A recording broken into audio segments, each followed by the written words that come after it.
দর্শক মণ্ডলী সালাম আলাইকুম। শুরু করছি ইস্পাহানি মির্জাপুর চা মুক্তবাক। সাথে আছি আমি মাহমুদুর রহমান মান্না। আমাদের আজকের আলোচনার বিষয় হচ্ছে পশ্চিমবঙ্গের বিধানসভার নির্বাচন এবং বাংলাদেশ। আলোচনার জন্য এখানে উপস্থিত আছেন স্টুডিওতে দুইজন বিশিষ্ট ব্যক্তি। পরিচয় করে দিই। আছেন সাবেক সচিব, রাজনৈতিক বিশ্লেষক, কলামিস্ট জনাব আবু আলম মোহাম্মদ শহীদ খান, এবং আছেন ফরিদপুর ৪ সংসদ থেকে আসন থেকে নির্বাচিত সংসদ সদস্য এবং জাতীয়তাবাদী কৃষক দলের সাধারণ সম্পাদক জনাব শহীদুল ইসলাম বাবুল।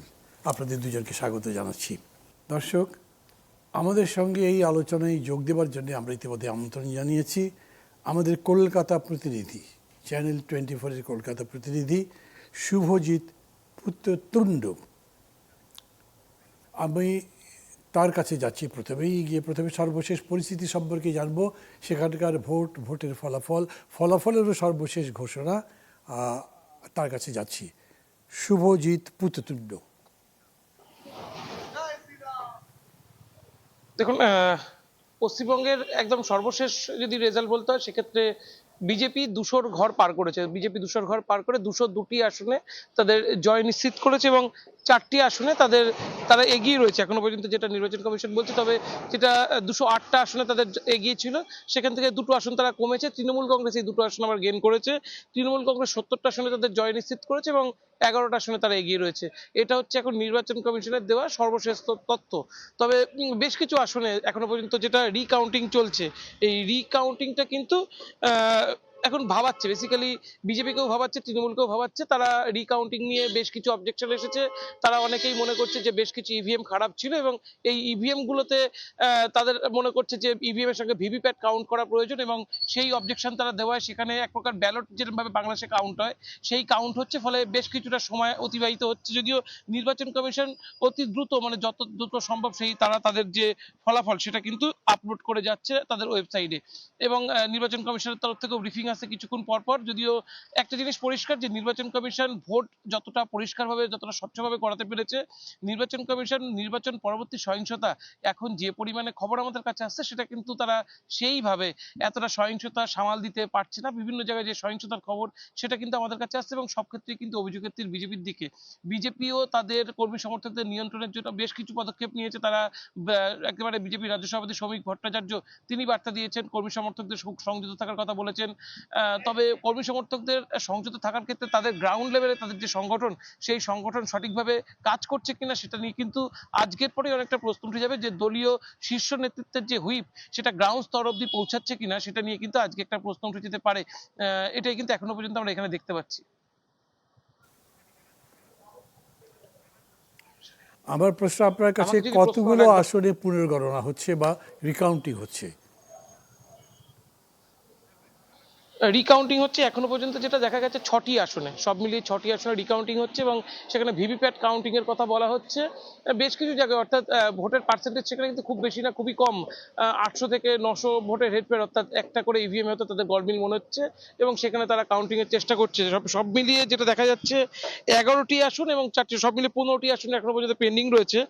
নির্বাচন কমিশন খুব দ্রুত তাদের ফলাফল জানাচ্ছে 15টি আসনে এখনো পর্যন্ত। তবে এটা কিন্তু আস্তে হয়তো মনে করা হচ্ছে আরো প্রায় 30 মিনিটের কাছাকাছি, 40 মিনিটের কাছাকাছি সময় লাগতে পারে। তবে এখানে আরেকটা উল্লেখযোগ্য বিষয় যে অনেক গণনা কেন্দ্র তারা গণনা বন্ধ করে চলে যেতে পারে, কিন্তু সেখানে বারবার আমি বলছিলাম, দুটো লাইভে বলছিলাম এর আগেও, যে যারা বিরোধী কাউন্সিলর, মানে বিরোধী প্রার্থী এই মুহূর্তে বলা যেতে পারে তৃণমূল কংগ্রেসের, তারা গণনা কেন্দ্র ছেড়ে বেরোতেই ভয় পাচ্ছেন। কারণ গণনা কেন্দ্রের মধ্যে অনেকে আক্রান্ত হচ্ছে। মুখ্যমন্ত্রী মমতা বন্দ্যোপাধ্যায় নিজেই বলেছেন আজকে তিনিও গণনা কেন্দ্রের মধ্যেই আক্রান্ত হয়েছেন বলে তার অভিযোগ। যদিও কিন্তু আমরা যতদূর খবর পেয়েছি সেখানে দু দলের মধ্যেই হাতাহাতি হয়েছে ভবানীপুরে এবং বহু জায়গায়। এটা কিন্তু এখনো পর্যন্ত যা ছবি, বহু জায়গায় গণনা কেন্দ্রের মধ্যেই প্রার্থীরা রয়েছেন, তারা বেরোচ্ছেন না। একাধিক জায়গায় গণনা কেন্দ্র দুপুরবেলা থেকেই দেখা গেছে যে একেবারে রাজ চক্রবর্তী, খুব পরিচিত নাম সিনেমা জগতের, তার গায়ে কাদা ছুঁড়ে মারা হয়েছে। ব্যারাকপুরে দেখা গিয়েছে সেখানে প্রার্থীকে একদম গণনা কেন্দ্রের মধ্যে নিরাপত্তারক্ষীদের বেষ্টনীর মধ্যেই প্রার্থীকে মারধর করা হচ্ছে। ছবি কিন্তু আসছে, এই ছবিগুলো কিন্তু বিজেপির জন্য খুব সুখদ বিষয় নয় এবং বিজেপির যে হুইপ তার কর্মীরা মানছে না, এটা কিন্তু বিজেপির কাছে একটা তাদের ভাবনা চিন্তার বিষয় অনেকটা বলতে পারি। এগুলো নিয়ে আপনাদেরও খুব চিন্তা আছে কি? যেমন ধরেন 6টা আসনে রিকাউন্টিং হচ্ছে। আমাদের দেশে কি হয়, এগুলো নিয়ে যদি কারচুপি বা ভোট গণনা ভোট কারচুপির মধ্যে কোনো ব্যাপার থাকে, রিকাউন্টিং হলে সবাই ভাবেন যে এটা ব্যালেন্স কোনো উল্টে টুলটে দেয় কিনা, কিন্তু আপনি যে কটা আসন বলছেন তাতে রেজাল্ট উল্টে দেবার তো কোনো বিষয় নেই। এটা যে রেজাল্ট আছে প্রায় একই রকমই থাকছে। আর যে সহিংসতাটা হয়েছে, সংঘর্ষ হয়েছে, সেটাও কি মানে তুলনামূলকভাবে পশ্চিমবঙ্গে বা বাংলাতে এখন এইবারই প্রথম এত বেশি হলো? না, একেবারেই না, একেবারেই না। প্রথম দফার ভোট আমাদের হয়েছিল 152টা আসন এবং দ্বিতীয় দফায় 142টা আসন। দুই দফায় সবচেয়ে উল্লেখযোগ্য বিষয়, প্রথম দফায় এক প্রকার রক্তপাতহীন নির্বাচন, দ্বিতীয় দফায় রক্ত ঝরেছে, প্রাণ যায়নি কারোর। এবং সংঘর্ষের নিরিখে যদি আপনি বলেন, আমি একটা ছোট্ট ডেটা দিতে চাই। আমাদের শেষ 2024 সালে লোকসভা নির্বাচনে এক এক দিনে 8 দফায় নির্বাচন হয়েছে। এক এক দিনে অভিযোগের পরিমাণ ছিল 2 লক্ষ, 2.5 লক্ষ, 2,80,000। এবছর প্রথম দফায় 152টা যখন কাউন্টিং হয়, হিসাব মতো প্রায় সেখানে তো অর্ধেকের বেশি লোকসভা আসন, প্রায় 20টার বেশি লোকসভা আসন যদি কভার করা, সেই হিসাবেও যদি হয়, 2 দফায় মাত্র হয়েছে, কমপ্লেন হয়েছে মাত্র 280। এবং প্রথম দফার পরে দ্বিতীয় দফায় সেখানে কমপ্লেন হয়েছে 250। কমপ্লেন নেই, অর্থাৎ একটা জিনিস পরিষ্কার যে শাসক বিরোধী উভয় পক্ষ এই রক্তপাতের নির্বাচন মেনে নিয়েছে। এবং সিকিউরিটি যেটা দেখা গিয়েছে, সিকিউরিটিটা ব্যাপক টাইট সিকিউরিটি, প্রায় 2.5 লক্ষ কেন্দ্রীয় বাহিনী, রাজ্য পুলিশ মিলিয়ে, রিজার্ভ ফোর্স মিলিয়ে প্রায় 5 লক্ষ ফোর্স। এবং এই ফোর্স শুধুমাত্র নির্বাচনের দিন পাহারা দেয়নি, এই ফোর্স পাহারা দিয়েছে এরিয়া ডমিনেশন আরো 1 মাস আগে থেকে হয়েছে, 2 মাস আগে থেকে হয়েছে, বিভিন্ন জায়গা থেকে এরিয়া ডমিনেশনটা হয়েছে। একটা জিনিস পরিষ্কার, 2011 সালের পর থেকে পশ্চিমবঙ্গে স্বচ্ছ নির্বাচন করে মমতা বন্দ্যোপাধ্যায় জিতে আসেনি, এ ব্যাপারে কারোর কোনো সন্দেহ নেই। কারণ আপনি 2013 পঞ্চায়েত নির্বাচন বলবেন, 50% বেশি আসন আগে তারা জিতে গিয়েছিল, তো বিরোধীদের নমিনেশনই সাবমিট করতে দেয়নি। 2013 পরে 2018 পঞ্চায়েত একইভাবে হয়েছে, 2023 পঞ্চায়েত একইভাবে হয়েছে। পঞ্চায়েত ছাড়ুন, আপনি বিধানসভা নির্বাচন, বুথ লুট, অগ্নিসংযোগ, এক এক দিনে 22টার মতো মৃতদেহ পশ্চিমবঙ্গের পুলিশ কর্মীদের পোড়াতে হয়েছে। এবারের নির্বাচন সম্পূর্ণ আলাদা। পশ্চিমবঙ্গের লোকসভা, বিধানসভা, পৌরসভা, পঞ্চায়েত, সব ধরনের নির্বাচন যেটা বিগত 15 বছর হয়েছে, এবং স্বাধীনতার পর থেকে এই ধরনের শান্তিপূর্ণ নির্বাচন, 93% ভোটারের উপস্থিতি দেওয়া নির্বাচন, এইটা কিন্তু পশ্চিমবঙ্গের কেন গোটা ভারতের ইতিহাসে বিরল। এই এত ভোটের উপস্থিতি আমি যেরকম নিজে 18 বছরের কেরিয়ারে দেখিনি, সঙ্গে এত রক্তপাতহীন শান্তিপূর্ণ নির্বাচনটা এক প্রকার বলতে পারো। এই গোটা নির্বাচনের জয়ী যদি কেউ হয়ে থাকে, সেটা নির্বাচন কমিশন। তারা তাদের সাম ডাম দণ্ডভেদ যত ধরনের যা লাগিয়ে দেওয়া, তারা সব ধরনের পদ্ধতি লাগিয়ে দিয়েছে যে নির্বাচন শান্তিপূর্ণ করা হবে এবং মানুষকে বুথ পর্যন্ত নিয়ে যাওয়া, মানুষ যেন ভোট দিতে পারে। এবং মানুষ যারা আজকে দীর্ঘ 15 বছর ভোট দিতে পারেনি, তারা যখন ভোট দিতে পেরেছে, তখন কিন্তু তারা তাদের ম্যান্ডেট একেবারে প্রতিষ্ঠান বিরোধী যে হাওয়া, যেটা আমরা শুরু থেকে বলছিলাম যে এবারের হাওয়া প্রতিষ্ঠান বিরোধী হাওয়া, এইটা হাওয়ার তৃণমূলকে সরানো এমন পদ্ধতি নয় যে ক্ষমতায় যারা আছে তাদের আপাতত সরাও। কারণ একেবারে তৃণমূল কংগ্রেসের একদম নিম্ন স্তর পর্যন্ত যে একটা গুন্ডা স্তরের একটা একটা একটা স্তর তৈরি হয়েছিল, যেখানে গুন্ডামির একটা স্তর, যেখানে স্থানীয়ভাবে একাধিক মস্তান বাহুবলী তৈরি হয়েছিল। এই বাহুবলীদের উপরে মানুষ চূড়ান্ত পরিমাণে ক্ষিপ্ত ছিল। আমি একটা ছোট্ট উদাহরণ দিই। একটা বাড়ির যদি আপনি মনে করেন আপনি নিজের বাড়ি নির্মাণ করবেন, আপনার বাড়ির সরঞ্জাম ইট বালি সিমেন্ট কেনার মতো আপনার নিজস্ব কোনো ক্ষমতা ছিল না। এই ইট বালি সিমেন্ট করার জন্য এলাকা ভিত্তিক সিন্ডিকেট, এবং তার দাম কোনো কোনো ক্ষেত্রে দ্বিগুণ দামে নিতে হতো। এইটা ছিল পশ্চিমবঙ্গের বাস্তবতা আজকের দিনে দাঁড়িয়ে। এই সিন্ডিকেটটা কতটা ভাঙতে পারবে বিজেপি, সেদিকে সবাই তাকিয়ে থাকবে। কারণ অমিত শাহ, মোদী বারবার বলেছে সিন্ডিকেটের রাজ ভাঙবেন। 2006 সালের পরে বাংলাদেশ এগিয়ে গিয়েছে, প্রতিবেশী পশ্চিমবঙ্গ এগোতে পারেনি। 2006 সালের পর পশ্চিমবঙ্গে কোনো ভারী বিনিয়োগ হয়নি, ভারী শিল্প আসেনি। সিঙ্গুরকে মমতা বন্দ্যোপাধ্যায় সিঙ্গুর থেকে টাটাকে তাড়ানোর পর, টাটার মতো শিল্পপতি যখন পশ্চিমবঙ্গ থেকে চলে গিয়েছে, আর কোনো ভারী শিল্পপতি আসেনি। জেএসডব্লিউ গ্রুপ 11,000 কোটি টাকার বিনিয়োগ করতে চেয়েছিল, তারা 100 কোটি টাকার বিনিয়োগ করেছে মাত্র, তারা পশ্চিমবঙ্গে বিনিয়োগ আসেনি। বড় কোনো কোম্পানি বিনিয়োগ আসেনি, ফলে বেকারত্ব বেড়েছে, দিনের পর দিন বেকারত্ব বেড়েছে, অবকাঠামোগত উন্নয়ন নেই, যেটা হয়েছে। শুভজিৎ পুত্রতুণ্ড, আপনাকে অনেক ধন্যবাদ এতক্ষণ আমাদের সঙ্গে থেকে পশ্চিমবঙ্গের নির্বাচন সম্পর্কে সর্বশেষ পরিস্থিতি আমাদেরকে বিশদভাবে জানাবার জন্য। আমরা আমাদের আলোচনা শুরু করি। আপনাদের দুজনের উদ্দেশ্যেই বলি, মানে এই বিষয়টা যখন নির্ধারণ করেছি, মানে আছে টক শোটা যখন ঠিক করেছি, আপনাদের সাথে কথা বলেছি, তখন পর্যন্ত কিন্তু আমাদের মধ্যে পশ্চিমবঙ্গের নির্বাচনের ব্যাপারটা অত বড় বিবেচনায় আসেনি। আর এইবারে রেজাল্ট দেখবার পরে এটা বিবেচনা এরকম করে এসেছে যে এটাকে স্কিপ করে যাওয়ার উপায় নেই, ফলে এটার উপরই আমরা বেশি নজর দিয়েছি। আমি আলোচনাটা শুরু করি। প্রথমে জনাব আবু আলম মোহাম্মদ শহীদ খান, মানে ওনার থেকে তো শুনলেন একদম সর্বশেষ রেজাল্ট, বোঝা যাচ্ছে যে 2/3 মেজরিটি পেয়ে গেছে তারা। আরও কয়েকটা জায়গাতে ঘোরাঘুরি বাকি আছে। বাংলার মমতা ব্যানার্জি তৃণমূল কংগ্রেসের 15 বছরের শাসন শেষ হয়ে গেল। প্রথমবারের মতো আসছে বিজেপি সরকার। তৃণমূলের এই পতন এবং বিজেপির উত্থানের পেছনে কি? পশ্চিমবঙ্গের রাজনীতির সমীকরণ গত কয়েক বছরে হঠাৎ কেন পাল্টে গেল? না, এটা আমার কাছে মনে হয় না যে হঠাৎ পাল্টে গেছে। মানে এটা তো অনেক দিনের চেষ্টা। ওখানে পদ্ম ফুল ফুটানোর জন্য গেল নির্বাচনে বা তার আগের নির্বাচনে অমিত শাহ, মোদি সাহেব সবাই এসে চেষ্টা করেছেন এবং হিন্দুত্ববাদ যেটাকে তারা খুব গুরুত্বপূর্ণ মনে করেছেন এবং সেটা হিন্দুত্ববাদের পক্ষে হিন্দু ভোটারদেরকে তারা সমবেত করতে পেরেছেন। আমরা একটু ভোটের অঙ্ক দেখি, যাই আলোচনা হলো যে বিজেপি মানে ভাজপা এখন পর্যন্ত 45% ভোট পেয়েছে, 2,91,40,942। আর তৃণমূল কংগ্রেস পেয়েছে 2,59,32,838, 30 লাখ মতো ভোটের ডিফারেন্স। পার্সেন্টেজ ওয়াইজ হলো 45% আর 40.80 মানে 41%।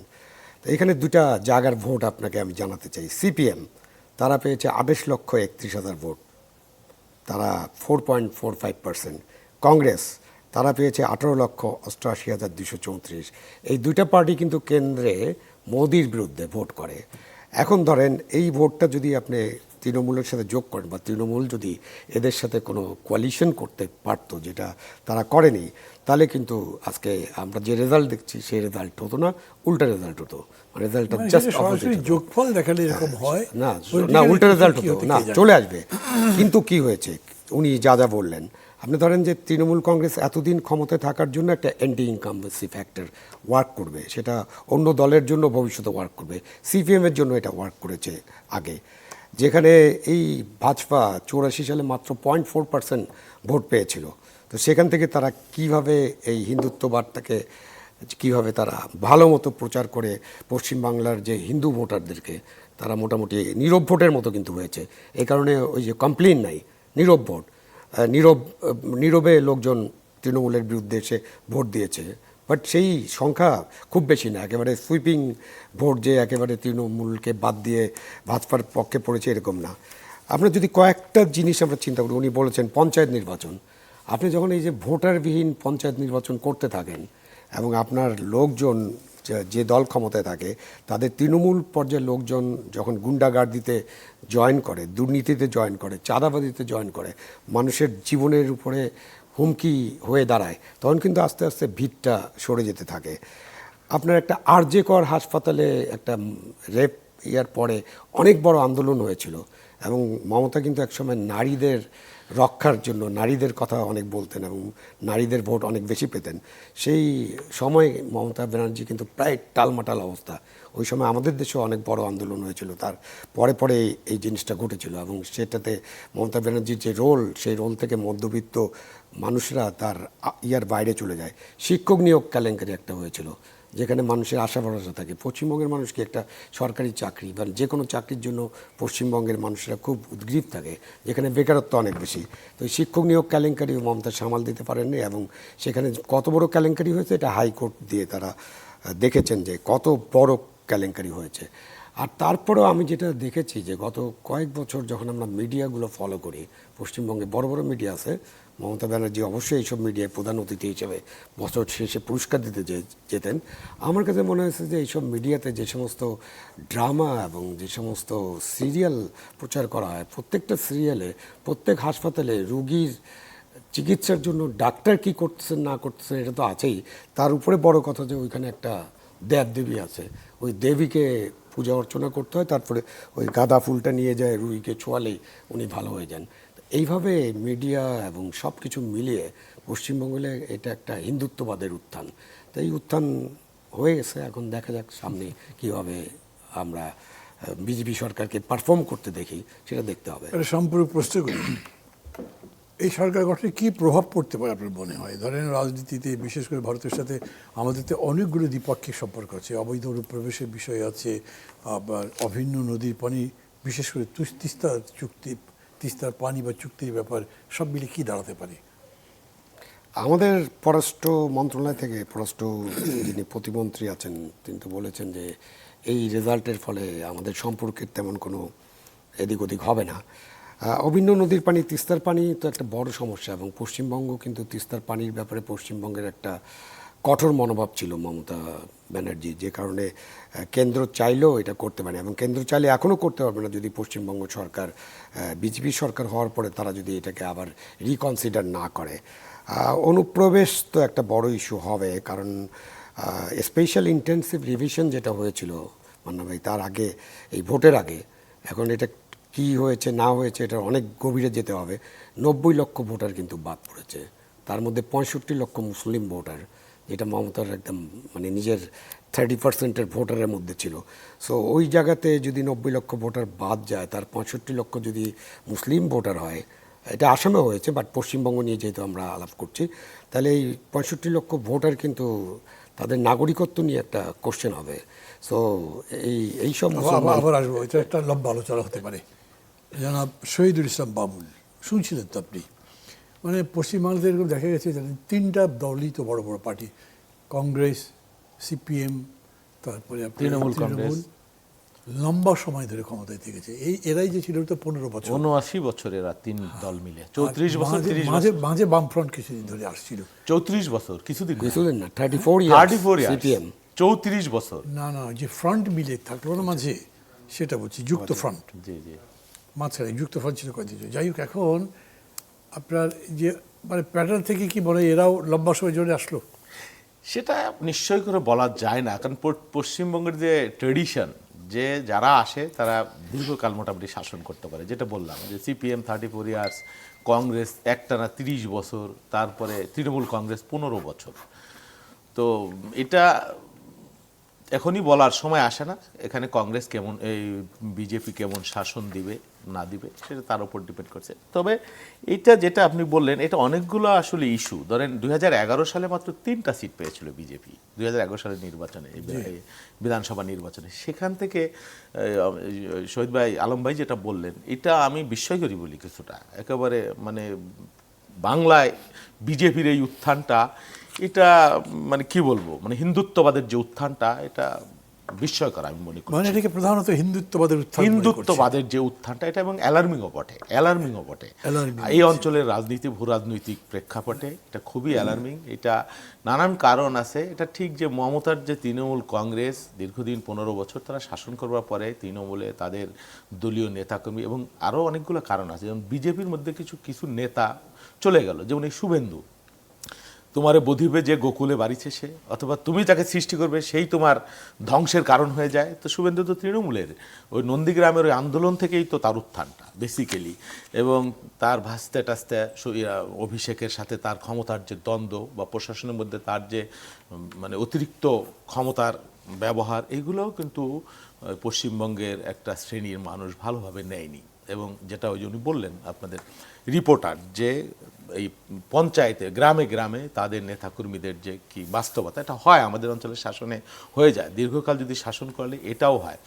তারপরে আরেকটা জিনিস সবচেয়ে মজার ব্যাপার, এখন আপনি বললেন যে এটার ফলে একটা জটিল সমীকরণ হতে পারে বা একটু কঠিন লাগতে পারে, কিন্তু আপনার দলের পক্ষ থেকে, মানে আপনারা তো সরকার আছে, আপনাদের মন্ত্রী যিনি প্রতিমন্ত্রী ফরেন অ্যাফেয়ার্স, জি সেটা আমি বলছি, এই উনি যেটা বলছেন সম্পর্কের কথা, হ্যাঁ এটা ঠিকই বলছেন। ধরেন আরেকটা বিষয় যেটা আমি বলে নেই, যে বিজেপির যে পূর্বতন সংগঠন জনসংঘ, তাই না, এর যে ফাউন্ডার উনি কিন্তু বাঙালি, পশ্চিমবঙ্গের শ্যামাপ্রসাদ মুখার্জি, দীর্ঘকাল যিনি এই ফাউন্ডার বাঙালি। সেখানে বিজেপির এটা নিয়ে তাদের একটা উৎকণ্ঠা ছিল। আর ক্ষমতার ব্যবহার, কেন্দ্রের ক্ষমতার যে ব্যবহার, এটা একটা ইস্যু। আর হিন্দুত্ববাদের যে একটা মানে কি বলে মানে উলম্ফন, যেটা শুভেন্দু তার বক্তৃতা বিবৃতিতে বিভিন্ন সময় হিন্দুত্ববাদ এক করার জন্য যেসব বক্তব্য দিয়েছেন, সীমান্তে নিরাপত্তা ইস্যু, কুমির ছাড়বেন, বিষধর সাপ করবেন, এটি করবেন, এগুলো। আর সবচেয়ে বড় কথা হলো SIR, যেটা নিবিড় নাগরিকত্ব নিবিড় সংশোধন, যেটা হ্যাঁ এই যে আইনটা, এটা মমতা ঠেকাইতে পারেন। এর পক্ষে প্রায় 90 লক্ষ 12% ভোটার কিন্তু ছুটে গেছে। একটা হলো নিম্নবর্ণের হিন্দু, শহীদ ভাই যেটা বললো, এবং ম্যাক্সিমাম মুসলমান, মুখে তাদেরকে অনুপ্রবেশকারী, এবং CAA যেটা করেছে, এটা তো একটা জটিল সমীকরণ এসে দাঁড়ালো। এখন এদের কি হবে, এদেরকে আবার পুশব্যাক করা হবে কি না, সেটা একটা আমাদের এই যেহেতু আমাদের প্রায় 12,000 কিলোমিটার তাদের সাথে বর্ডার, ভারতের সাথে। এটা একটা গুরুত্বপূর্ণ ইস্যু হয়ে দাঁড়াইছে। আর একটা যেটা হয়েছে, ধরেন এই যে ওইরা আম আদমি পার্টির একটা বিশাল অংশ কিন্তু এই বিজেপি বেশ এই কয়েক বছরে তারা বিশেষ 8জন নেতা গুরুত্বপূর্ণ তারা তাদের দলে নিতে পেরেছে। কংগ্রেসেরও, তৃণমূল কংগ্রেসেরও বেশ কয়েকজন তারা দলে নিতে পেরেছে। এই যে সামগ্রিক বিষয় এবং হিন্দুত্ববাদ যেটা, হ্যাঁ, এই হিন্দুত্ববাদের এখানে বিজয় হয়েছে। তবে আমরা যেটা মনে করি বা যেটা বললেন যে আমাদের এখানে কি প্রভাব পড়বে, আমার মনে হয় না এটা ধরেন পলিটিক্যাল রেটরিক ভোট পাওয়ার জন্য হয়তো এটা বলে থাকে। তারা শাসক দল, কেন্দ্রে তাদের ভূমিকা, এর বাইরে এই অঞ্চলে যে এই ভূমিকা যে হবে, আমাদের অনেকগুলো ইস্যু আছে। ধরেন এখানে এই তিস্তার পানি ইস্যু যেটা মমতার কারণ হচ্ছিল না, এখন যেহেতু তারা একই দল ক্ষমতায়, সেই ইস্যুটা এখন সামনে আসবে। তারা কোনভাবে সেটা ডিল করবে, পজিটিভলি করতে পারে, যেহেতু কেন্দ্রের একটা মতামত আছে বিজেপি সরকারের। সেটা যেমন একটা ইস্যু। আমাদের সীমান্তে কেউ কেউ উদ্বেগ প্রকাশ করতেছেন যে আমাদের সীমান্তে সংঘাত বেড়ে যেতে পারে, হ্যাঁ, বা সীমান্তে হত্যাকাণ্ড বেড়ে যেতে পারে, নানান ধরনের পুশব্যাক হইতে পারে, হ্যাঁ, এই ইস্যুগুলো হতে পারে আমাদের এখানকার রাজনীতিতে। তবে যদি একরকম ভোট পাওয়ার বিষয় একরকম, যখন শাসন ক্ষমতায় যাবে তখন দায়িত্ব তো বেড়ে যায়, হ্যাঁ, দায়িত্ব বেড়ে যায়। বা রাষ্ট্র বা সরকার পরিচালনা করতে গেলে তাকে সে ভিন্ন রূপ, যেমন সবচেয়ে মজার ব্যাপার দেখেন, মজার ব্যাপার নয়, দুঃখের ব্যাপার যে নির্বাচনটা হলো রক্তপাতহীন মোটামুটি বলা যায়, কিন্তু নির্বাচনের পরে যে সহিংসতা ছড়াই পড়ছে এটা কিন্তু খুব অ্যালার্মিং ব্যাপার। নানান জায়গায়, বিশেষ করে মুর্শিদাবাদ, তারপরে বীরভূমে, এই অঞ্চলগুলায়, আসানসোলে ব্যাপক সংঘাত সহিংসতা। অনেকগুলো প্রশ্ন একসাথে তুলে দিয়েছেন, বিস্তৃত করে উনিও তুলেছেন। জি। আমার মনে হয় বেশি একটু সময় নিয়ে কথা বলতে হবে, একটা বিরতিরও সময় হচ্ছে, একটা ব্রেক নিয়ে নিই, ফিরে এসে এগুলো আবার ডিটেল আলোচনা করব। দর্শক মণ্ডলী, ইস্পাহানি মির্জাপুর চা মুক্তবাকে এখন একটা বিরতি দিচ্ছি, ফিরে আসবো 5 মিনিটের মধ্যে, আমাদের সাথেই থাকবেন।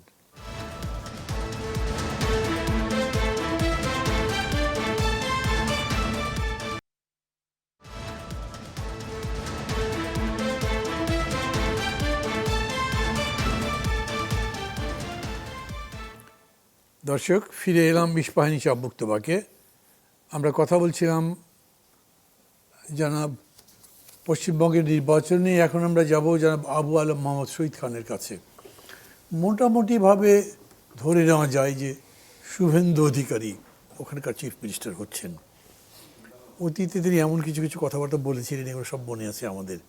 গাজা যেরকম শিক্ষা দিয়েছে ইসরায়েল, সেরকম আমাদেরকেও তারা শিক্ষা দেবে, আমাদের মানে পশ্চিমবঙ্গের যারা মুসলমান আছে বা ইত্যাদি ইত্যাদি।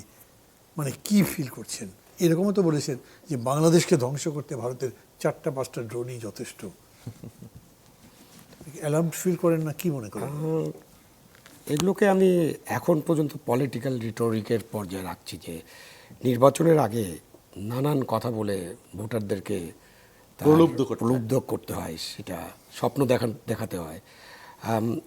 অ্যান্টি ইনকামবেন্সি ফ্যাক্টরের পাশাপাশি যেটা ওয়ার্ক করছে, যে পশ্চিমবঙ্গের মানুষকে বোঝানো হয়েছে, কিছুটা সত্য হতে পারে যে অনেক মানুষ আমাদের বাংলাদেশ থেকে পশ্চিমবঙ্গে চলে যাচ্ছেন এবং সেখানে বসবাস করছেন, এবং তার ফলে তাদের ওই যেটা অ্যান্টি ইমিগ্রেন্ট একটা সেন্টিমেন্ট পুরো ইউরোপে, আমেরিকায়, উন্নত দেশগুলোতে, সেই সেন্টিমেন্টটাকে তারা ব্যবহার করার চেষ্টা করেছেন এবং ভালোভাবে ব্যবহার করেছেন।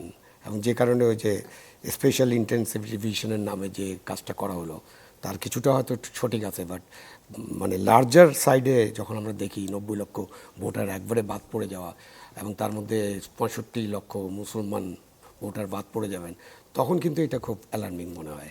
এবং এইসব কথাবার্তা হয়তো যে কুমির ছেড়ে দেবে, সাপ ছেড়ে দেবে, নানান কথাবার্তা, এটা রিটোরিক হিসাবেই আপনি দেখতে পারেন, এবং সেটাতে আমি খুব অ্যালার্ম বোধ করি না। বাট সামনের দিকে দেখতে হবে, সামনের দিকে তাদের রাজনীতিটা কী করেন এবং বিজেপি কী করতে চায়, সেটা একটা বড় ইস্যু আছে। বিজেপির এটা তো সেন্ট্রাল পলিসি হবে, এটা শুধু পশ্চিমবঙ্গের বিধায়করা চাবেন বা পশ্চিমবঙ্গের মুখ্যমন্ত্রী চাইবেন আর আমাদের বর্ডারে নানান সমস্যা হবে, এরকমটা আমি মনে করি না। কারণ বর্ডার ফোর্স যেটা আছে সেটা কিন্তু সেন্ট্রাল কন্ট্রোল। ভোটার তালিকা থেকে যাদের নাম বাদ দিয়ে দিল, এখন তারা তো তাদের, সেটা আমি একটু আগেই বলছিলাম, মানে লাস্ট ইয়াতে বলছিলাম যে তাদের নাগরিকত্ব নিয়ে তো একটা প্রশ্ন উঠবে। সুতরাং তারা কোন দেশের নাগরিক, মামলা মোকদ্দমা চলতে পারে, পুশব্যাক এইসব করার চেষ্টা করতে পারে তারা। সেখানে এখন দেখতে হবে, তৃণমূল কংগ্রেস তো বিরোধী দলে আছে, 70টা আসন তারা পেতে যাচ্ছে। এখানে সিপিএম আছে, কংগ্রেস আছে। অলরেডি কংগ্রেস কিন্তু কংগ্রেসের যে নেতা উনি কিন্তু মমতার সাথে বলেছেন যে 100টা সিট তাকে হারিয়ে দেওয়া হয়েছে, এইসব নানান ইলেকশন ইঞ্জিনিয়ারিংয়ের কথাবার্তা আসছে, ইভিএম মেশিনের ফল্টি মেশিনের কথাবার্তা আসছে, অনেক কথাবার্তা আছে।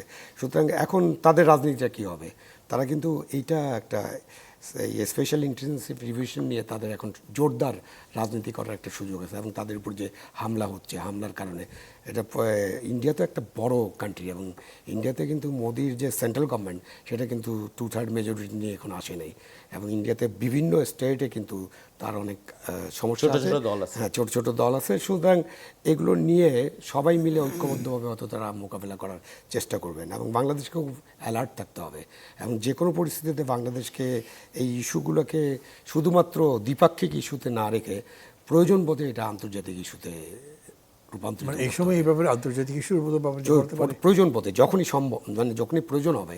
আপনি যদি মনে করেন, কেন আমি এটা বলছি, যে আপনি মনে করেন যে 1 লাখ মানুষকে তারা পুশ ইন করার চেষ্টা করতেছে বর্ডারে, আমাদের যে শক্তি সামর্থ্য এবং আমাদের যে ওদের যে শক্তি সামর্থ্য, সেই তুলনায় তো ওরা এলাকায় এখানে রোহিঙ্গারা যখন চলে আসে, ভোটের ফলাফলে এত দূর ভাবতে হচ্ছে আমাদেরকে। হ্যাঁ, ভাবতে তো হচ্ছে, যেহেতু বিজেপি পুরো হিন্দুত্ববাদকে কেন্দ্র করে ভোটাভুটিটা করেছে, এবং বিজেপি ওখানে তো, এবং ওখানকার যে মুসলিম জনগোষ্ঠী আছে যারা এই ধরেন স্পেশাল ইন্টেনসিভ রিভিশনের কথা বাদই দিলেন, যারা অলরেডি মুসলমান জনগোষ্ঠী আছে প্রায় 30%-এর মতো, তাদের কি অবস্থা হবে সেটাও তো চিন্তার বিষয়। এত বড় লম্বা বর্ডার, এতগুলো মানুষ একসাথে আসলে তো একটা বাবুল আপনার কাছে যাই, মানে একটা উদ্ধৃতির কথা ঠিক হয়তো বলতে পারি। আমি মূলত জিজ্ঞেস করবো আপনার কাছেও যে আসলে কি প্রভাব পড়তে পারে, আপনি কিভাবে দেখছেন।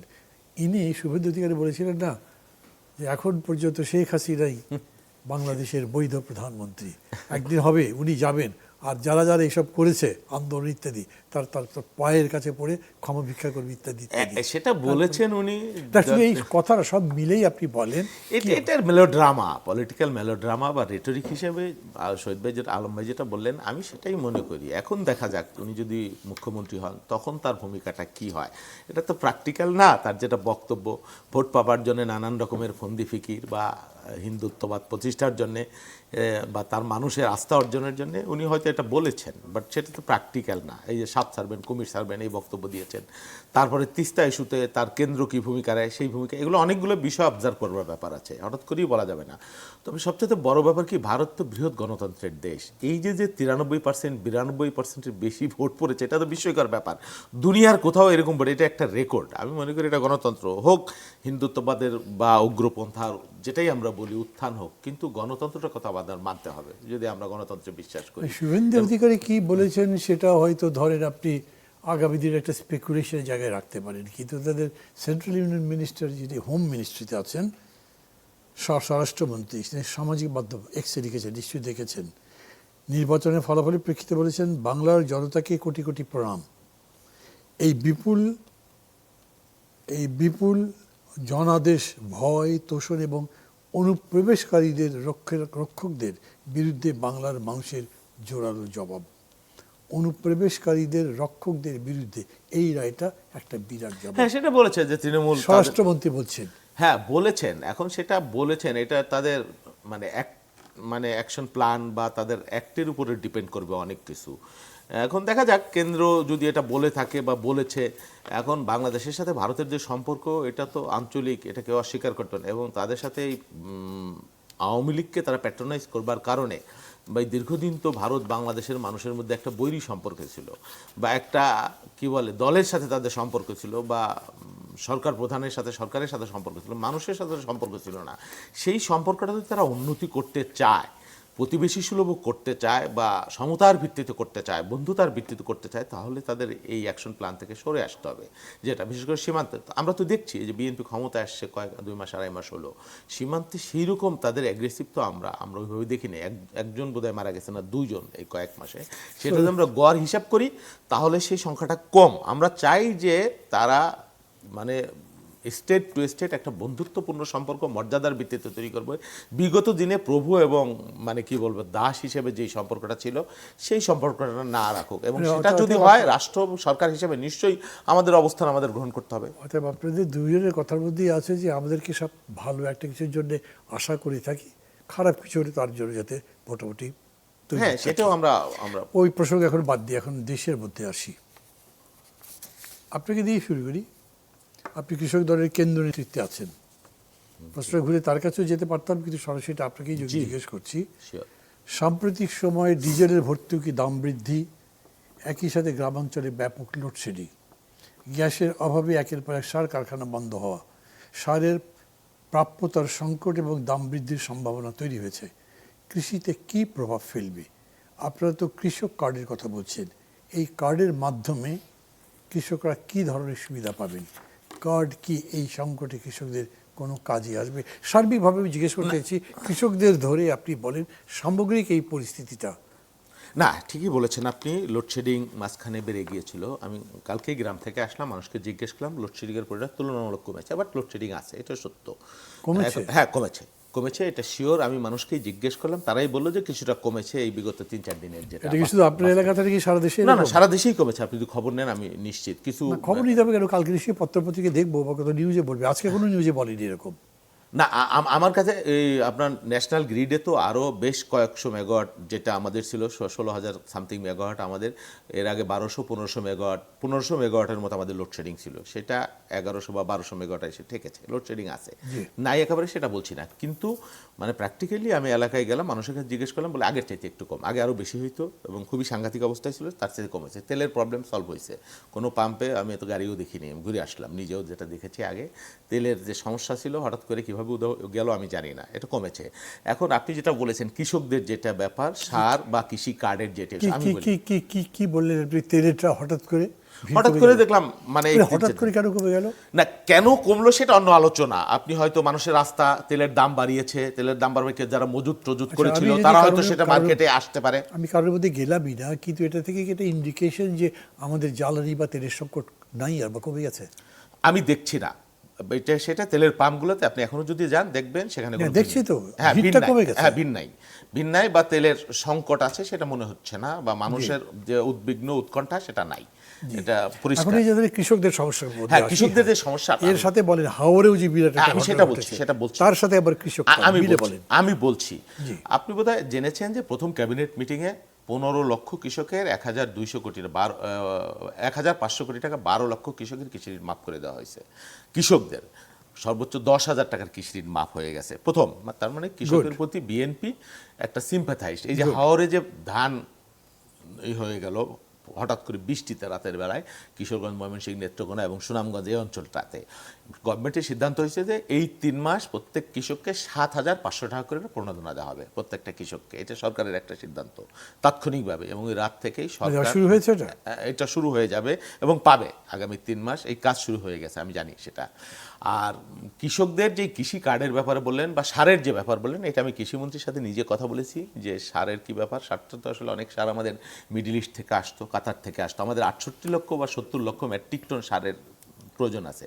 আমাদের দেশের মার্কেট থেকে আমরা 15,000 মেট্রিক টনের মতো আমরা প্রোডাক্ট করতে পারি। আমাদের ঘোড়াশাল সার কারখানা, আমি ঠিক জানি না, কয়েকদিন আগে শুনেছিলাম যে এটা চালু হয়ে যাবে। এটা চালু হলে মোটামুটি এখান থেকে আমরা 7-8 লক্ষ মেট্রিক টন আমরা পাই বা পেতে পারি আমাদের বার্ষিক উৎপাদন। আরও আশুগঞ্জ আছে, ঘোড়াশাল আছে, বেশ কয়েকটা সার কারখানা বন্ধ আছে। এগুলো চালু করবার, বিশেষ করে ঘোড়াশালটা আমাদের বড় যেটা, সেটা চালু করার ব্যাপারে আরও বেশ কয়েকদিন আমি শুনেছিলাম যে এটা চালু হয়ে যাবে। এখন হয়েছে কিনা আমি নিশ্চয় করে বলতে পারছি না, না হলেও হয়ে যাবে। আর সারের যেটা বড় মৌসুমটা আমাদের মানে যেটা মৌসুম, এখানে আমাদের মানে 30% মোট চাহিদার 30% এই মৌসুমে আমাদের চাহিদা। তা আমি যেটা জিজ্ঞেস করলাম ওনাকে, জানলাম যে আমাদের সার যেটা আছে বড় মৌসুম এবং যেটা অন প্রসেস আছে, আমরা কোরিয়া থেকে বা মালয়েশিয়া থেকে এখান থেকে সার আসতেছে, সেটা আসছে, সেটা বড় মৌসুম আমরা কভার করতে পারবো। এখানে খুব একটা সংকট হবে না। এখন আপনি কৃষি কার্ডের যে বিষয়টা বলেছেন, কৃষি কার্ডটা আসলে মূলত কৃষকদের ফ্যাসিনেটেড করবার জন্যেই, বা এই সরকার যে কৃষকের প্রতি একটা দায়বদ্ধ। আমরা বারবার বলি যে কৃষক বাঁচলে দেশ বাঁচবে, কিন্তু বাস্তবে কৃষকের কোনো সংগঠন থাকে না, কৃষক প্রতিবাদ করতে পারে না, বা কৃষক উৎপাদনের সামগ্রী এইগুলার দাম কমে না, বা কৃষি উৎপাদন, ফসল উৎপাদন পরে পেঁয়াজ আমাদের অঞ্চলে ধরেন আমাদের 35 লক্ষ মেট্রিক টন পেঁয়াজের চাহিদা আছে, বা 36 লক্ষ মেট্রিক টন আমরা উৎপাদনও করতে পারি সেটা, কিন্তু আমাদের 5-6 লক্ষ মেট্রিক টন এটা হয়ে যায়, ওয়েস্ট হয়ে যায়, পচে যায়, বা নানান কারণে, সংরক্ষণের অভাবের কারণে।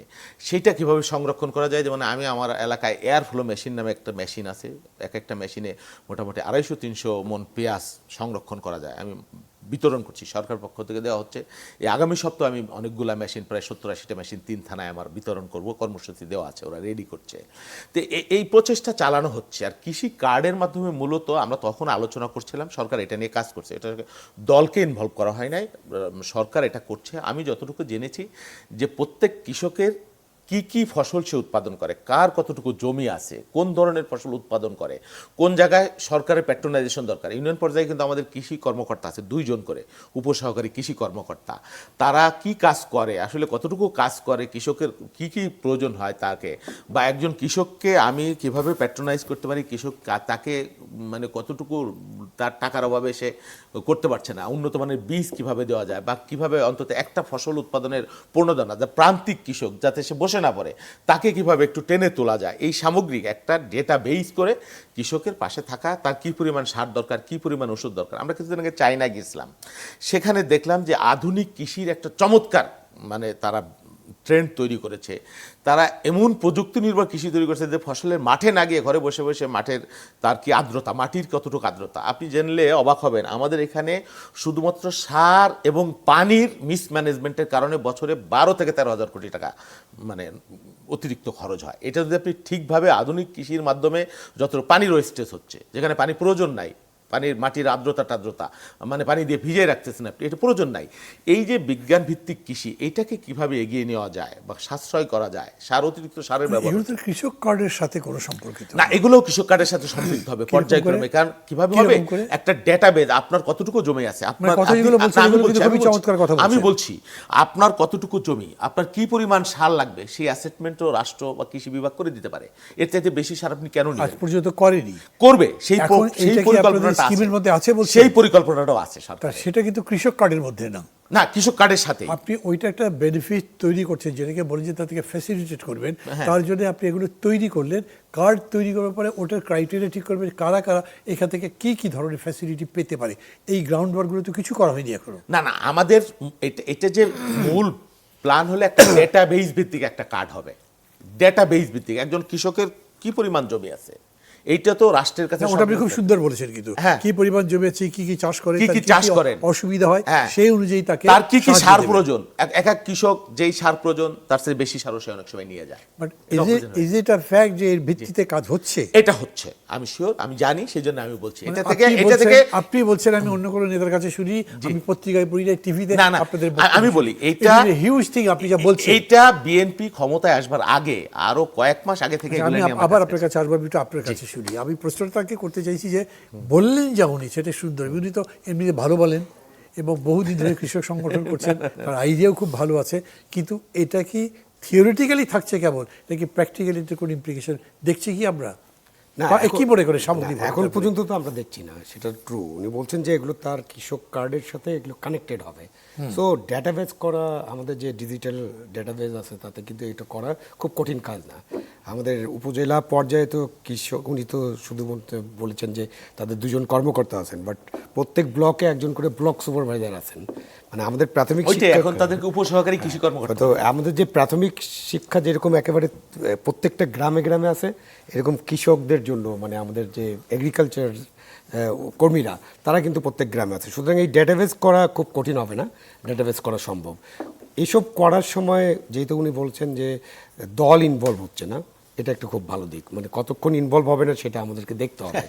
এটা ওনারাও দল কখনো ইনভলভ হবে? দল কি ডেটাবেস করবে যে ইনভলভ হবে? দল তো ইনভলভ হয় ডিস্ট্রিবিউশনের সময় ইনভলভ। যখন কিছু কার্ডটা দিতে যাবেন তখন তো দেখা যাবে যে তেলা মাথায় তেল দাও, মানে এর আগে আমরা বিভিন্ন ডিস্ট্রিবিউশন। আচ্ছা, আমি তো আপনাকে আরেকটু বাধা দিই, সেটা হচ্ছে যে মানে এখন শুধু কৃষক কার্ড না, আপনার সাথে একই সাথে family card, LPG card, fuel card, যতগুলো কার্ডের কথা বলছে সব মিলেই কথাগুলো বলেন। না, ওই তো সমস্ত কার্ড ইজ গুড, মানে তাতে আপনি ডেটাবেসটা থাকতেছে, এবং আপনি রাষ্ট্র যদি ঠিকমতো সুশাসন প্রতিষ্ঠা করতে চায় তাহলে তো এটার মধ্য দিয়ে তারা সুশাসনের দিকে এগিয়ে যেতে পারবে। কিন্তু distribution of card, management of the card, সেখানে যদি দুর্নীতির অন্ধের ঢুকে যায় বা কোনো কিছু ঘটে, সেটাকে কিভাবে ওনারা মোকাবিলা করবেন? পার্টিকে আলাদা করে রাখতে চাইছেন। হ্যাঁ, পার্টিকে আলাদা করে রাখতে চাইছেন, এটা ভালো জিনিস। এখন পার্টিকে একেবারে পার্টিকে আলাদা পার্টিকে একেবারে আলাদা করে রাখা যাবে না, কারণ এটা টোটালি ব্যুরোক্রেসি নির্ভর হলে সেখানেও অসুবিধা আছে। তখন তো উনি এমপি সাহেব উনি উপর থেকে ব্যুরোক্রেসি থেকে ভোটের জন্য তাকে পার্টির সামনে যেতে হবে তো? না, উনি উপর থেকে বলতে পারেন যে এই হলো আমার তালিকা ইউনুস সাহেব, এটার ভিত্তিতে আপনি করতে থাকেন।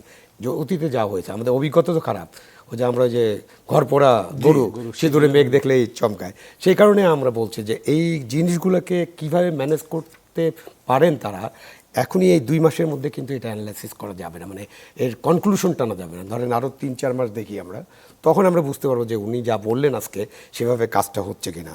বাট বাংলাদেশের আমি জন্য আপনাকে আবার একটু করি, সরি, এবারে আলোচনায় আমি অংশগ্রহণ করবার কি উনি কিন্তু তবু প্রণোদিত হচ্ছি, রাখতে পারছি না। যেভাবে উনি ব্যাখ্যা করলেন, এর আগেও এখানে নজরুল ইসলাম খান এসেছিলেন, উনিও ব্যাখ্যা দিয়েছেন, কিছু কিছু পত্রিকা পড়ছি, আপনিও দেখছেন, আইডিয়াটা যে খুব খারাপ না। এটা আপনার সোশ্যাল সিকিউরিটি নিশ্চিত করার জন্যে, বা ধরেন যে মানে এক ধরনের ইকুইটি প্রতিষ্ঠা করার জন্য এটা একটা ভালো, এ তো সারা বিশ্বেই এরকম করা হচ্ছে। কিন্তু এটার জন্য যে কতগুলো হোমওয়ার্ক করতে হয়, সেই হোমওয়ার্কগুলো ইম্পর্টেন্ট। কতখানি ভেবেছেন, তারা এগুলো করে নেমেছেন তা তো নয়, এটা এখন স্পষ্ট। কারণ এর মধ্যে কথাবার্তা তো হয়েছে, খোদ ফাইন্যান্স মিনিস্ট্রি থেকে বলেছে কৃষক কার্ড পেয়েছে এমন কয়েকজন লোক, তারা বলেছেন যারা কোনো কৃষকের সাথে যুক্তই না, অতএব কার্ড ডিস্ট্রিবিউট করা স্থগিত রাখো। পেপারে আমি পড়েছি। আবার ধরেন IMF-এর কাছে আপনি টাকাতে চাইতে গেছেন, $300 কোটি চেয়েছেন, তারা বলছে তোমরা এত টাকা আমাদের কাছে চাইতে আসছো, তো তোমরা যে তোমাদের লোকজনকে এত কোটি কোটি টাকা দিচ্ছ, এটা পেলে কোথায়? তোমার তো বাজেটের প্রভিশন নাই। রাইট, আমি ওইখানে যাচ্ছিলাম, আপনি প্রশ্নটা করা আমি এটা নোটে রাখছি যে টোটাল, কিন্তু বাধা দিচ্ছি না আপনাদের, শুধু টোটাল যুদ্ধের কারণে কিন্তু সারা বিশ্বের ইকোনমিতে একটা প্রভাব পড়বে, এবং এগ্রিকালচার সেক্টর সবচেয়ে বেশি ক্ষতিগ্রস্ত হবে। বিকজ এই যে ডিজেল, সার, গ্যাস, এবং উনি যে বলছেন যে আমাদের কারখানা চালু হয়ে যাবে, ওই কারখানা চালু করতে হলে তো আপনার গ্যাস ছাড়া তেল ছাড়া বিদ্যুৎ উৎপাদন হবে না, গ্যাস ছাড়া আপনার সার কারখানা চলবে না, গ্যাস ছাড়া বিদ্যুৎ উৎপাদন হবে না। এখন গ্যাসটা LNG, গ্যাস সংকট, LNG এসব একটা বড় ব্যাপার আছে। আপনি যেটা বললেন IMF চেয়ে বড় জিনিস মরার উপর খাড়াঘাত ডক্টর ইউনূস সাহেবের সম্পর্কে আলোচনা আনতেই চাই না, কারণ উনি তো একটা অন্তর্বর্তীকালীন সরকার, 18 মাসে কী করছেন সবাই তা জানে। কিন্তু উনি যে একটা চুক্তি করে গেলেন 9 তারিখে আমেরিকার সাথে, তো সেখানে তো আপনি এই যে প্রণোদনা ভর্তুকি, IMF যে প্রশ্ন তুলবে, এইটা তো ওদের কাছেই আছে যে আপনি কোনো প্রণোদনা দিতে পারবেন না, উল্টা আপনাকে GM পণ্য আনতে হবে আমেরিকা থেকে। আমার কৃষক তো মারার সমস্ত ফন্দি ফিকির এই চুক্তির মধ্যে আছে। তো আপনি এইটা যে ওনারা করতে চান, ওনাদের কিন্তু অনেক শক্তভাবে এটা হ্যান্ডেল করতে হবে। আজকে হাইকোর্ট বোধহয় একটা মামলা হয়েছে, এবং আমি এর আগেও অনেকবার বলেছি, মানে টক শোতে আমি এখনও বলতে চাই, এবং এটা আমার দাবি যে বাংলাদেশের সাথে যত দেশের গোপন প্রকাশ্য তো নাই, সব খালি গোপন চুক্তি। শুধুমাত্র এই ইউনূস সাহেবের এই চুক্তিটা আমেরিকান ওয়েবসাইট থেকে আমরা পেয়েছি, ওনারা এখানে নন ডিসক্লোজার ক্লোজের জন্য ওনারা প্রকাশ করেনি এই চুক্তিগুলো। উনি একজন পার্লামেন্ট মেম্বার, ওনাকেই বলছি, অনুরোধ করছি, সব চুক্তি আপনারা পার্লামেন্টে আনেন, আলোচনা করেন, এবং এর মধ্যে যদি বাংলাদেশের স্বার্থের বিরুদ্ধে কোনো ক্লজ থাকে সেগুলো নিয়ে আলোচনা করেন। দরকার হলে আপনি জনগণের সাপোর্ট চান, আমরা সাপোর্ট দিব, এবং এই চুক্তিগুলো থেকে সেই ক্লোজগুলোকে অবশ্যই বাদ দিতে হবে। এবং সেখানে যদি আমরা কম্প্রোমাইজ করি, তাহলে আপনার এই প্রণোদনা ভর্তুকি বাদ হয়ে যাবে, এবং আপনি যখন দিতে পারবেন না তখন IMF-এর টাকারও আমাদের দরকার, টাকা পয়সা নিতে হবে, তখন আমরা কিন্তু এই ভর্তুকি প্রণোদনা দিতে পারবো না। তাহলে যে সোশ্যাল সেফটির যে কথাটা বলছি, ওইখানে কিন্তু আমাদের বড় ধরনের চ্যালেঞ্জ চলে আসবে।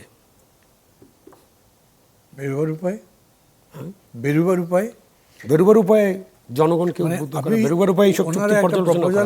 বা একটা জিনিস করতে যাচ্ছেন, যেটা একদিকে আমি বললাম ইকুইটি নিশ্চিত করতে চেয়েছে, সোশ্যাল জাস্টিস করতে চেয়েছে, এবং ইকোনমিকেও সামনে নিয়ে যেতে চেয়েছে। আন্তর্জাতিক পরিস্থিতি আপনার খুব পক্ষে না, তার মধ্যে আবার কিছু কিছু চুক্তি ইত্যাদি সব মিলিয়ে বললেন। IMF চুক্তি, আন্তর্জাতিক পরিস্থিতি, আটকে যাচ্ছে। তার মানে কিন্তু আটকে যাচ্ছে, অবশ্যই আটকে যাচ্ছে। তো বেরোবার উপায় খুঁজতে হবে। ওনারা নিশ্চয়ই জনগণের কাছে এগুলো পরিষ্কার করতে হবে। পলিটিক্যাল পার্টি যে পাওয়ারে থাকে, তাদের একটা বড় সমস্যা হলো যে এই জিনিসগুলো তারা কখনোই প্রকাশ্যে আনতে চান না, এটা তারা দুর্বলতা মনে করেন। যেমন ডিজেলের মানে তেলের ব্যাপারে, জ্বালানির ব্যাপারে কি হয়েছে, যে একটু আগে আমরা বুঝলাম না যে জ্বালানি তেলের জন্য আগের মতো 8 ঘন্টা 10 ঘন্টা 14 ঘন্টা কিন্তু অপেক্ষা করতে হচ্ছে না। এখন আমি নিজে ভোজবাজির মতো ভালো হয়ে গেল। তার মানে কি, প্রথম যখন বললেন যে জ্বালানি তেলের অভাব নেই, দ্যাট ওয়াজ কারেক্ট স্টেটমেন্ট। তারপরে হঠাৎ করে বললেন না, রেশনিং করতে হবে। যেই মাত্র বাংলাদেশের রেশনিংয়ের কথা বলার সাথে সাথে মানুষ মনে করলো যে না, তাহলে কিছু একটা ভেজাল আছে, আমি জ্বালানি করি। আবার একটা ইয়ে হলো যে জ্বালানির দাম বেড়ে যাচ্ছে কিন্তু আমরা দাম বাড়াচ্ছি না, বেড়ে যাচ্ছে কিন্তু আমরা দাম বাড়াচ্ছি না, মেসেজগুলো দেখেন। তখন বললো তাহলে তো জ্বালানির দাম বোধহয় বাড়তে পারে, তাহলে আমি একটু প্যানিক বাইক করি, 2 নম্বর আমি মজুত করি। তো এই জন্য গভর্নমেন্টকে কিন্তু খুব হুঁশিয়ার থাকতে হবে সব বিষয়ে, যখনই তারা কোনো মেসেজ দিতে যাবেন। মেসেজ দেওয়াটা হলো সবচেয়ে ইম্পর্টেন্ট। আপনি কি বলবেন? না, মেসেজ কিন্তু প্রথম থেকেই বলা আপনি হয়েছে কিন্তু যে কথা জ্বালানি বলতে পারবেন 2.5 মিনিট।